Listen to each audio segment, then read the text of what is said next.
So we've already talked about how states of play and states of rest and just the safety, the capacity to feel safe and comfortable having our emotions all sort of require a sense of resource, particularly the resource through the parent or secure attachment. And in doing so, particularly as we're talking about emotion being coded as a resource instead of a threat, we've already begun talking about resilience. Because certainly if in the face of a negative emotion, we're able to stay more integrated and hopeful about resource, maybe looking for resource so we can actually use it to solve the problem, that's certainly a more resilient state. We're at least going to bounce back more quickly from negative emotion. But also that whole process of being in a negative place emotionally, but having it be resolved through the connection to mom and dad, I think it just instills hope in general, like hope for a happy ending, that when things seem hard, that doesn't mean they'll stay that way forever. But to more fully appreciate how resilience develops through our, ability to gain the prediction that a resource will be available, let's look at two key moments where this plays out, where parents step in at just the right moment. And one would be during rupture and repair, so we'll talk about that briefly. And the other would be like during a process where the parent helps a child to grieve. And I'm borrowing Neufeld's word there again of grief. It's just that moment where the child has a disappointment or something of a loss, and the parent steps in to help them process that. And while we'll mainly be looking at sort of the installation of hope and resource, I do want to say that in both these moments, the rupture and repair moment and the grief moment, another thing is happening as well. And that I'll just try to weave that point in as we're talking, which is the parent is helping the child develop a more integrated and reality-based sense of reality, of the world.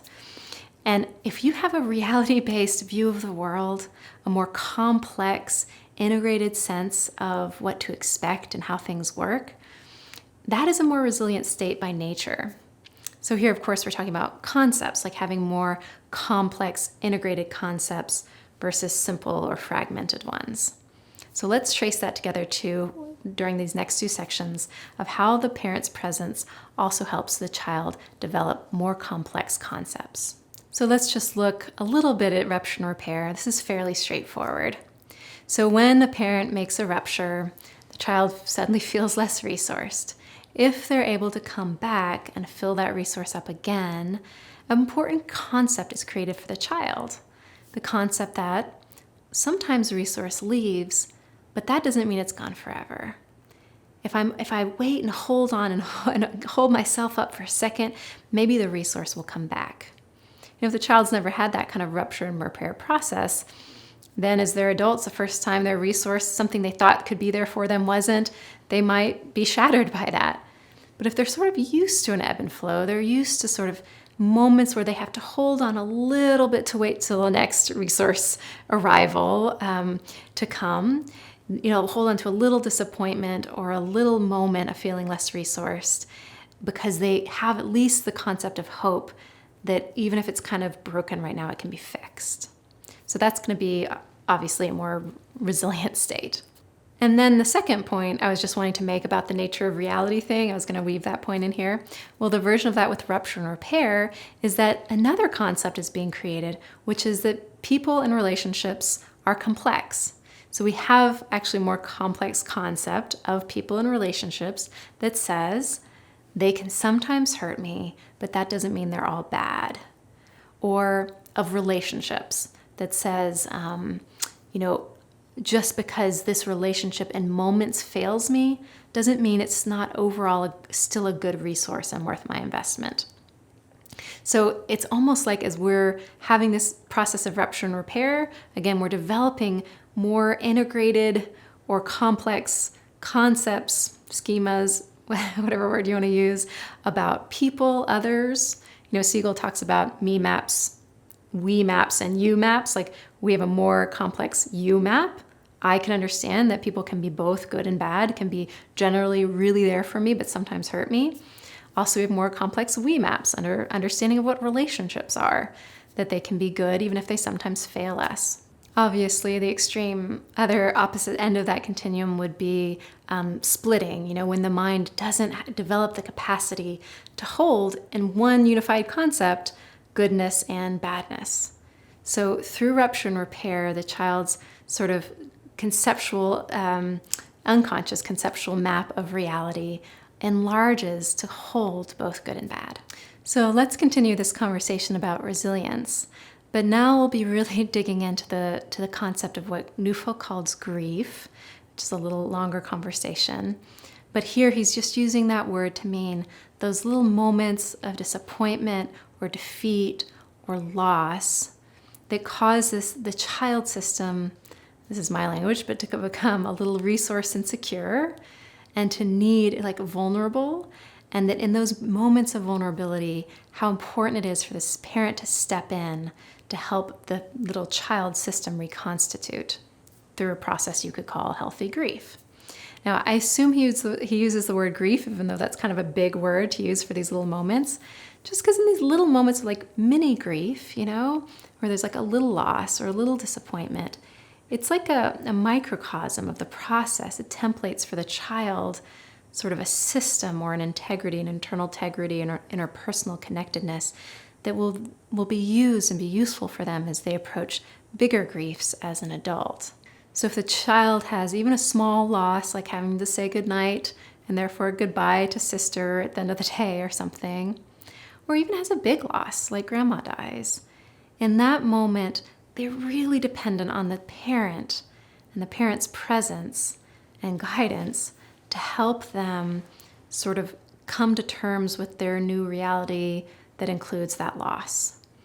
And to do so in a way where their brain can still stay fairly like resource hopeful.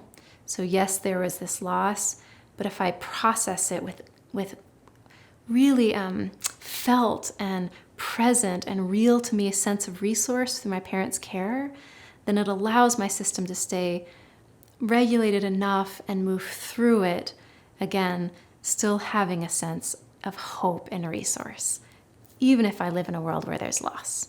So to unpack that, to just explore this piece of grief a little bit more deeply, it's useful for me to think about these 3 phases that Gordon Neufeld talks about.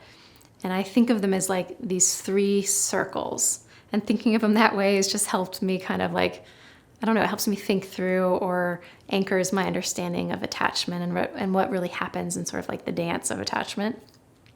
So in this first circle, sort of the stressor, the hard things happen that produces a negative emotion, let's say, some disappointment.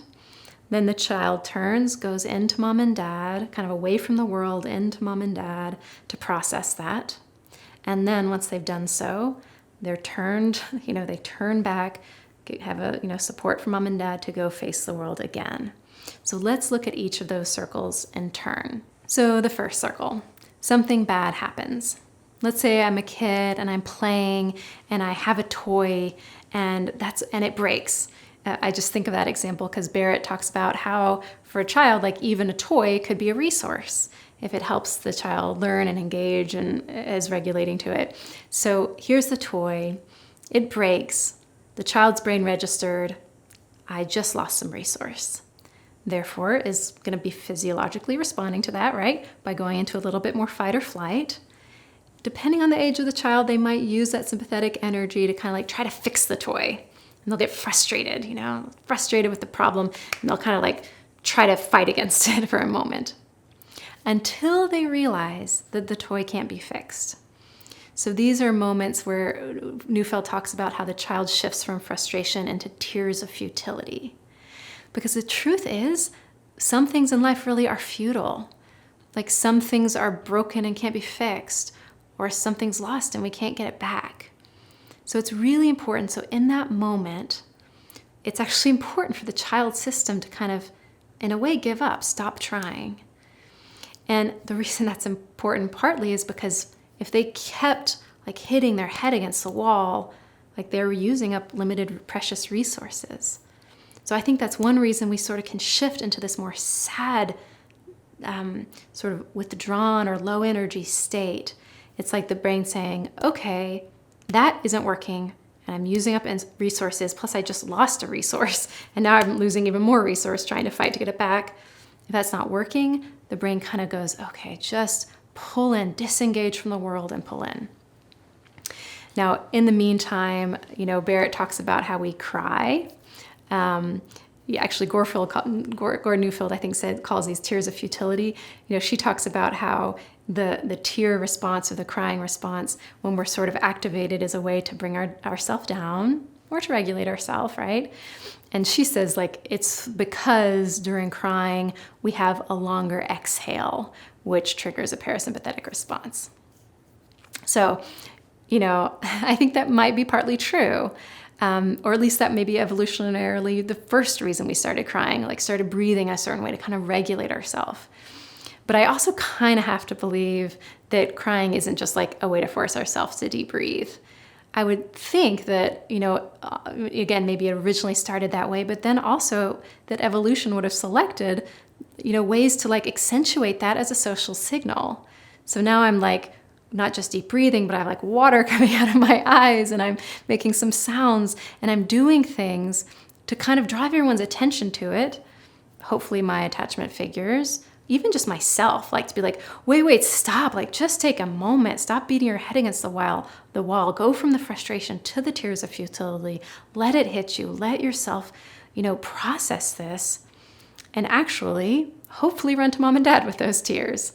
Because if the kid just lost a resource or had something threatening happen, then it's really important that they disengage, come into mom and dad with their tears, because that's their chance to say, okay, I just learned some bad news, or I just lost some resource.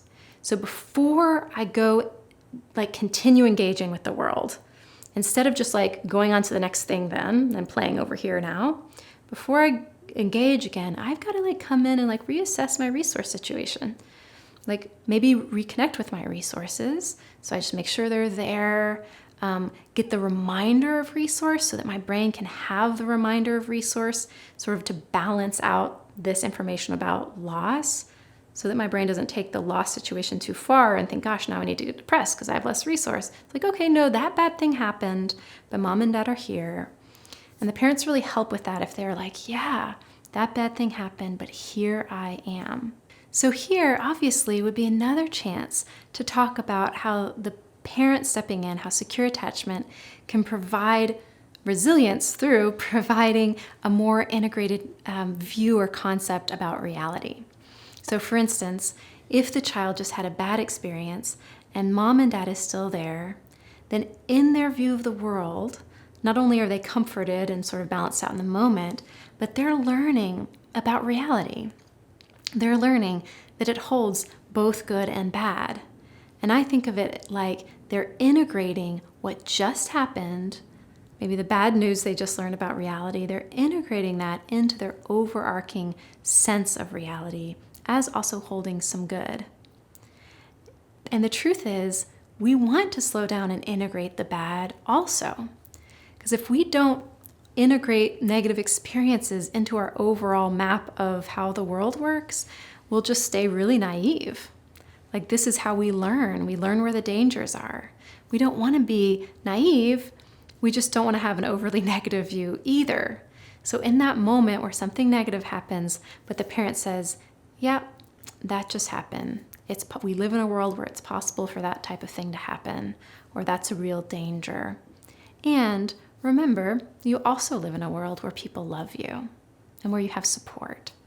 So this is where the nature, the view, the concept around what to expect from this reality becomes complex enough to hold both good and bad. So if the parent either sort of ignores the pain, leaves them alone with it, or tries to say just get over it, or even cheer them up too quickly, they're losing a chance to both, for the child's brain, and even just one moment to know, hey, both can exist. The pain can exist. My parent is witnessing it with me, while also giving my brain inputs around their presence and goodness and kindness. And as I was thinking about this really important developmental moment where the child just had something bad happen and is upset and goes to the parent, as I was thinking about how that view of reality kind of gets balanced so that resource, like that they can understand that even something bad happens, there's still resource. Here's mom and dad. So helping the child find and remember and re-believe in the resource. They're also, as they're integrating the bad, they're also helping the child like more accurately locate what the bad is, or like understand what the actual threat was, so that they're integrating it in a realistic way. So for instance, if the kid was on the monkey bars and they're playing and they fell and they hurt themselves, okay, if the parent is there, they can say, okay, what happened was that your hands were kind of getting sweaty and they were wet. Monkey bars with wet hands isn't safe. But if the child were alone, it's possible that they might know something dangerous just happened, but if the parent doesn't help them pinpoint it, they might overgeneralize it. So now not only are wet hands plus monkey bars unsafe, but just monkey bars are unsafe. Or maybe even taking risks is unsafe. Or maybe even like the joy that I felt before jumping onto those monkey bars is unsafe. So in that moment of grief, the child needs the parent both to help them, this is how I'm thinking of it, locate the dangers and locate the resources. Here's exactly what went wrong. This is how I'm helping you understand it through words. And also, here I am for you. Or let me help you find and develop your own internal resource and remind you of those. It could be other resources that we're pulling on. Or, hey, I have this tool that can help us. So it's like helping the child locate the danger and locate the resources so that they're building a map of reality that realistically has where the dangers are and where the resources are.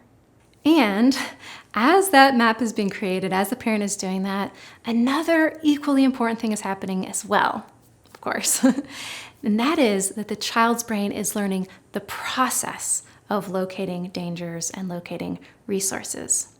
They're also learning to do that process in moments of stress. So in moments of stress, now they know what to do. Slow down.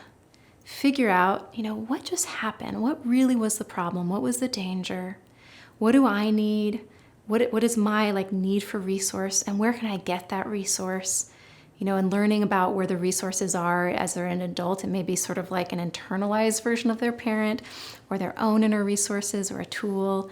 But that process of in stress, rather than going into that body budgeting issue of dysregulation or shutting down or giving up, they slow down and say, okay, this is what my parent taught me to do in the middle of stress. They taught me to figure out what the problem was, locate the danger and locate the resource and let them both exist in my mind till it's like a solution or resolution, or I just feel more resolved about the situation. So that is a really important part of the process. And if it sounds a lot like mindfulness, I think that would be an okay definition of mindfulness. That mindfulness is slowing down to be with be with reality as it actually is. Give your brain a second to kind of locate things without just all your previous concepts coming in to make assumptions. Okay, let's look again together more slowly. What happened? What is it? What do I need? And actually interfacing and sort of inventorying reality. And this is really important because while it helps our resilience to have a realistic integrated map of reality, so we can go into adulthood with that, there are also going to be things, really surprising things that happen that don't fit the map, like maybe a trauma. And so if it doesn't fit the map, we need a process. We need to know the process basically to get it onto the map. So to summarize where we've come so far, grief allows us to create an integrated map or concepts about reality, and also an integrated response to reality, like a more mindful response, particularly to stress. This really reminds me of how my mom, told me early in my career that the healing happens, or one of the key moments is when resource meets need. But I don't think she just meant it is important for us as a resource to meet our client's need, or in that moment resource meets need, but also the second aspect where we're teaching that process, that under stress, we figure out first what the need is, the process of figuring out where the need is, what the danger is, whatever the stressor is, locating, oh, that happened, so what's the bad news kind of, I need, what's not going well, what is the need? And then finding and then learning the process of not only identifying that, but also knowing how to identify where the resources are and how to hold those two things in awareness or bring those two things together. So, integrated map of reality, we're developing an integrated process around how to interface with reality. And also, as all that is happening, it's allowing us to develop a more integrated nervous system. Why? Well, for one, the concepts we're having allow us to have more realistic views of what the dangers are. In other words, not too exaggerated view of what the dangers are. We're also having a healthy sense of resource to overcome those dangers. Basically, we're just living and learning to expect a safer world.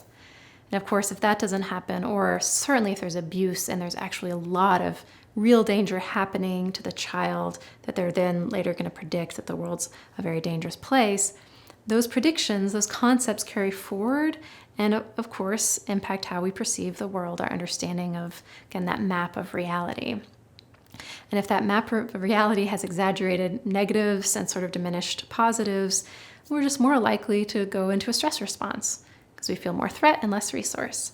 And that, for all the reasons we talked about, is more likely to lead to a stress response.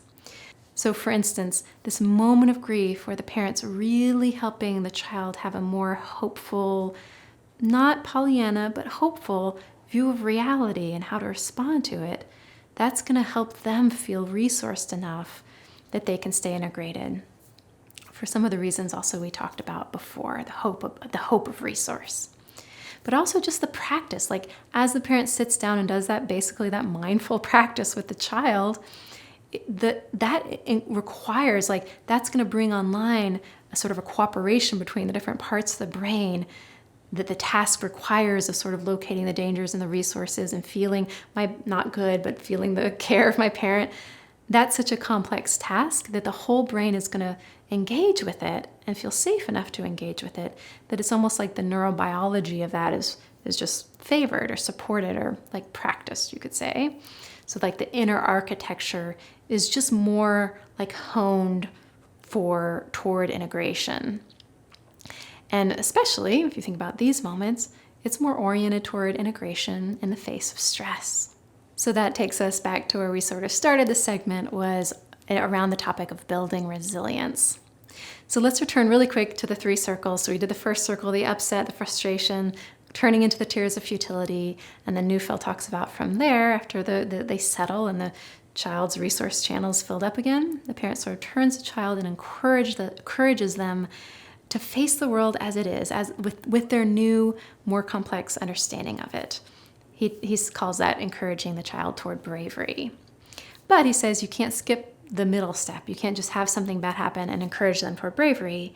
If you do that, if you sort of skip over the vulnerability part, then as they face the world again, their hearts will harden. So this vulnerability piece is what allows this grief process of the parent resourcing the child, is what allows the child to be brave, but their bravery to be sort of sourced from a sense of resource. You know, Gordon Neufeld has this great quote, "The things in life you cannot change, change you."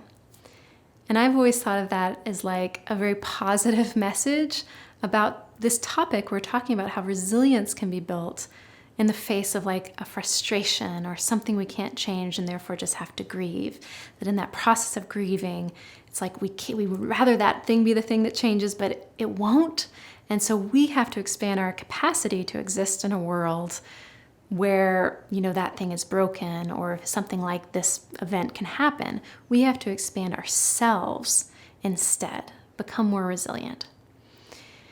But recently I've been sort of hearing that again in my mind, you know, the things that we can't change us, in terms of like, that's true in the face of secure attachment, where we become more resilient through becoming more integrated, but it also happens in the case of insecure attachment. Like one way or another, that moment of stress or distress will change us. Either if we have security, we'll sort of broaden, become more integrated, or in the context of no security or less security, other adaptations have to happen. So let's talk more about just the process of adaptation, how these experiences influence the child in the next section.